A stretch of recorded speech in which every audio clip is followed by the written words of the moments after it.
देखिए लोगों ये कोई एक संगठित फोरम का स्टेटमेंट या फेसबुक लाइव वो नहीं था। जो भी लोगों ने व्यक्ति अपनी अपनी मंशा डाली होगी।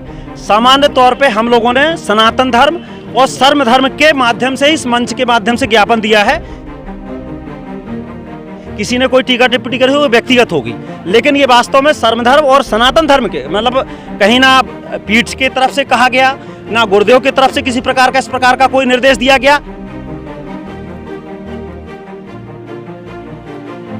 ये हम लोगों की आकांक्षा है, सुन सुन के हम लोग पक गए थे।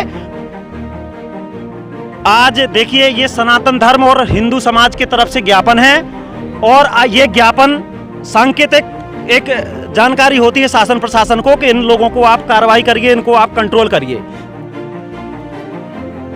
समस्त सवर्ण समाज, समस्त ब्राह्मण समाज, समस्त सनातन धर्म प्रेमी एवं श्री बागेश्वर धाम शिष्य मंडल की ओर से ये ज्ञापन दिया गया है, जिस पर नियमानुसार कार्यवाही की जाएगी। बागेश्वर धाम सरकार के पीठाधीश्वर पंडित धीरेन्द्र कृष्ण शास्त्री जी के ऊपर टीका टिप्पणी के लंबे दौर के बाद अब उनके समर्थक सड़क पर उतर आए हैं। जिले भर से आए हिंदू समाज के लोगों और बागेश्वर धाम शिष्य मंडल के सदस्यों द्वारा एक प्रदर्शन रैली करते हुए ये लोग पुलिस अधीक्षक कार्यालय व कलेक्टर कार्यालय में ज्ञापन देने पहुंचे थे। ये रैली मोटे के महावीर मंदिर से शुरू होकर पहले डाकखाना चौराहा पहुंची, जहां पर इन लोगों ने आंशिक प्रदर्शन किया और बागेश्वर धाम सरकार के ऊपर टीका टिप्पणी करने वालों के विरोध में कार्रवाई की मांग की गई। इसके बाद ये सभी पैदल चलते हुए सीधे पुलिस अधीक्षक कार्यालय पहुंचे। काफी नारेबाजी करने के बाद इन लोगों ने वहां अपना ज्ञापन सौंपा। इस रैली में छतरपुर के अलावा आसपास के जिलों से भी कई लोग आए थे जो बागेश्वर धाम से जुड़े हुए हैं।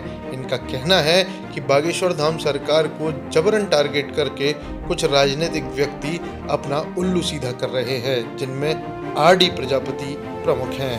पूर्व में भारतीय जनता पार्टी के बैनर तले कई बार चुनाव लड़ चुके और वर्तमान में समाजवादी पार्टी को समर्थन करने वाले आरडी प्रजापति कई बार खुले मंच से और सड़क पर भी बागेश्वर धाम सरकार के पीठाधीश्वर धीरेन्द्र कृष्ण शास्त्री जी पर कई बार टीका टिप्पणी कर चुके हैं। इसके अलावा अपनी गाड़ी पर हुई पत्थरबाजी का आरोप भी इन्होंने पीठाधीश्वर व उनके शिष्यों पर इसका आरोप लगाया था। इसके अलावा आरडी प्रजापति पहले भी कई बार सरेआम सवर्ण समाज के एक वर्ग विशेष के ऊपर कई प्रकार की टीका टिप्पणियां कर चुके हैं, जिससे माहौल खराब होता रहा है। और आज इन सभी लोगों ने एकत्रित होकर ऐसे लोगों के विरुद्ध एक ज्ञापन सौंपा है जो बागेश्वर धाम सरकार और पीठाधीश्वर पंडित धीरेन्द्र कृष्ण शास्त्री जी को टारगेट कर रहे हैं। इस मामले में पहले पुलिस अधीक्षक कार्यालय में एक ज्ञापन सौंपा गया और जमकर नारेबाजी की गई। इसके बाद ये सभी लोग कलेक्टर कार्यालय पहुंचे, जहां पर तहसीलदार ने इनका ज्ञापन लिया है। मीडिया से बात करते हुए सभी लोगों का एक ही कहना था कि जबरन बागेश्वर धाम सरकार के विरुद्ध जो असामाजिक बातें फैलाई जा रही हैं और सोशल मीडिया का उपयोग करके कोई कुछ भी बोल रहा है, इस पर तत्काल रोक लगानी चाहिए, अन्यथा हम भारी संख्या में सड़कों पर उतरकर प्रदर्शन करेंगे।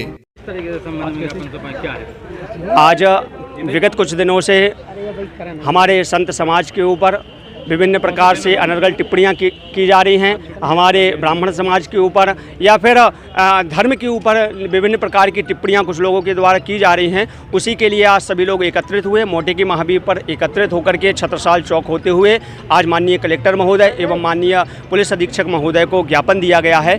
ज्ञापन के माध्यम से कार्यवाही की मांग की गई है कि जो लोग अनर्गल टिप्पणियां कर रहे हैं उन लोगों के खिलाफ कार्यवाही की मांग की जाए, तथ्यों की जाँच की जाए। कौन लोग ऐसे हैं जो अनर्गल टिप्पणी कर रहे हैं? अभी हम सभी लोगों ने सुना है, विगत दिनों एक कार्यक्रम मेला ग्राउंड पर हुआ था जिसमें आरडी प्रजापति जी के द्वारा टिप्पणियां की गई। अन्य लोग भी ऐसे हैं, उनके हालांकि हमें नाम पता नहीं है, लेकिन उन लोगों के भी द्वारा टिप्पणियां की गई। यदि टिप्पणियां की गई तो शासन प्रशासन उनकी जांच करे और कार्यवाही करे। कार्यक्रम था मेला ग्राउंड में जिस पर ये लोग गए थे?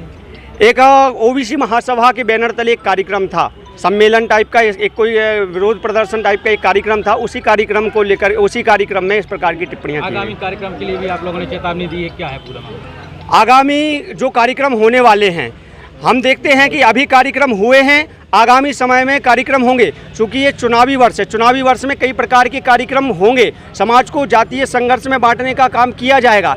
ऐसे जो कार्यक्रम हैं उन कार्यक्रमों की प्रशासन या तो अनुमति ना दे, यदि अनुमति दे तो इस प्रकार से कार्यक्रम करने वाले जो नेता हैं, यदि किसी प्रकार की ऐसी टिप्पणी करने वाले लोग हैं, उन पर कार्रवाई हो। चुनावी साल है, भाजपा की सरकार है, ऐसे में अगर कार्रवाई नहीं होती है, क्या आने वाले समय में भाजपा को इसका खामियाजा भुगतना पड़ेगा? मैं किसी भी पार्टी का तो व्यक्ति नहीं हूँ, ना किसी पार्टी की बात करने वाला व्यक्ति हूँ, लेकिन यदि इस प्रकार की चुनावी साल है, बिल्कुल चुनावी साल है, इसी साल अगले साल चुनाव है। असर पड़ेगा क्या इस आंदोलन का चुनाव पे? मैं ये नहीं कहता असर पड़ेगा, लेकिन ये जरूर कहता हूं कि यदि इसी प्रकार से टिप्पणियां होती रहीं तो आगामी आने वाले समय में हम सभी लोग और अधिक संख्या में एकत्रित होंगे और बड़ा प्रदर्शन करेंगे। किन लोगों के द्वारा ये पूरा आवेदन दिया गया, कौन-कौन लोग? आज ये जो आवेदन दिया गया वो संपूर्ण सनातन धर्म प्रेमियों के द्वारा दिया गया। साथ ही उसमें किसी भी प्रकार का कोई व्यक्ति विशेष का कार्यक्रम नहीं था, किसी जाति विशेष का कार्यक्रम नहीं था, पूरे संपूर्ण हिंदू समाज का, पूरे सनातन धर्म प्रेमियों का यह कार्यक्रम था। इसमें विभिन्न प्रकार के संगठनों के लोग थे, चाहे वह ब्राह्मण समाज से हो, वैश्य समाज से हो, क्षत्रिय समाज से हो, हमारी ओबीसी भाई बंधु हो, सभी प्रकार के सभी लोग यहाँ पर उपस्थित रहे। हाँ, बागेश्वर धाम पूज्य गुरुजी के शिष्य वगैरह भी उपस्थित थे। कुल मिलाकर के यह कार्यक्रम जितने भी धर्म को मानने वाले लोग हैं, सनातन धर्म आरडी प्रजापति कोई समाज नहीं है कि आपके इसमें सर्व समाज के लोग आए हुए हैं जी, लेकिन आपके द्वारा जो सोशल मीडिया पे संदेश जारी किया गया है उसमें ब्राह्मण समाज, उसमें श्रवण समाज नहीं, किसी एक हिंदू समाज, हिंदू संगठन बागेश्वर धाम के शिष्य मंडल को ही बुलाया गया था। तो क्या ये कहीं ना कहीं आप बंटवारा नहीं कर रहे? इसमें आप ओबीसी वर्ग भी लिख सकते थे, जब सवर्ण लिखा है। आप इसमें अनुसूचित जाति जनजाति के लोग भी लिख सकते थे। ये कहीं ना कहीं आप हिंदू क्या है? हिंदू की परिभाषा, हिंदू और सनातनी की परिभाषा क्या है? समण शब्द लिखने का क्या तात्पर्य था? देखिए, लोगों ये कोई एक संगठित फोरम का स्टेटमेंट या फेसबुक लाइव वो नहीं था। जो भी हो, लोगों ने व्यक्ति अपनी अपनी मंशा डाली होगी। सामान्य तौर पे हम लोगों ने सनातन धर्म और सर्व धर्म के माध्यम से, इस मंच के माध्यम से ज्ञापन दिया है। किसी ने कोई टीका टिप्पणी करी हो व्यक्तिगत होगी, लेकिन ये वास्तव में सर्व धर्म और सनातन धर्म के, मतलब कहीं ना पीठ की तरफ से कहा गया, ना गुरुदेव की तरफ से किसी प्रकार का इस प्रकार का कोई निर्देश दिया गया। ये हम लोगों की आकांक्षा है, सुन के हम लोग पक गए थे। और इस प्रकार का अगर आगे भी सनातन धर्म और प्रकार की आपत्तिजनक टिप्पणी छतरपुर में कई मंचों के माध्यम से हो चुकी है। ब्राह्मण समाज, अन्य समाज के द्वारा एसपी कलेक्टर को पूर्व में भी ज्ञापन दिए जा चुके हैं, लेकिन अभी तक कोई कार्रवाई नहीं की। फिर भी आपने ज्ञापन दिया कि आपको आज कि प्रशासन इस पे एक्शन लेगी। आज देखिए, ये सनातन धर्म और हिंदू समाज की तरफ से ज्ञापन है, और ये ज्ञापन सांकेतिक एक जानकारी होती है शासन प्रशासन को कि इन लोगों को आप कार्रवाई करिए, इनको आप कंट्रोल करिए।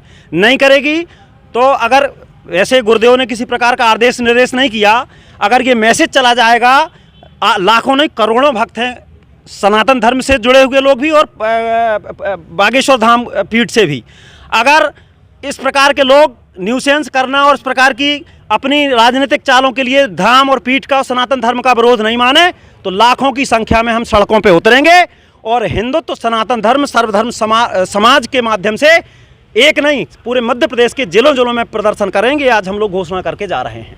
किन लोगों के द्वारा दिया गया? समस्त सवर्ण समाज, समस्त ब्राह्मण समाज, समस्त सनातन धर्म प्रेमी एवं श्री बागेश्वर धाम शिष्य मंडल की ओर से ये ज्ञापन दिया गया है, जिस पर नियमानुसार कार्यवाही की जाएगी। किस संबंध में ज्ञापन दिया गया? किन लोगों के खिलाफ कार्रवाई करने की बात की, क्या है? सामाजिक विद्वेष फैलाने वाले लोगों के खिलाफ कार्रवाई की इसमें मांग की गई है, जिस पर नियमानुसार कार्यवाही की जाएगी। धन्यवाद। ऐसे लोग हैं जिनके खिलाफ ऐसा आवेदन दिया गया, क्या ज्ञापन में जो भी उन लोगों के द्वारा मांग की गई है उसमें नियमानुसार कार्यवाही करी जाएगी। धन्यवाद।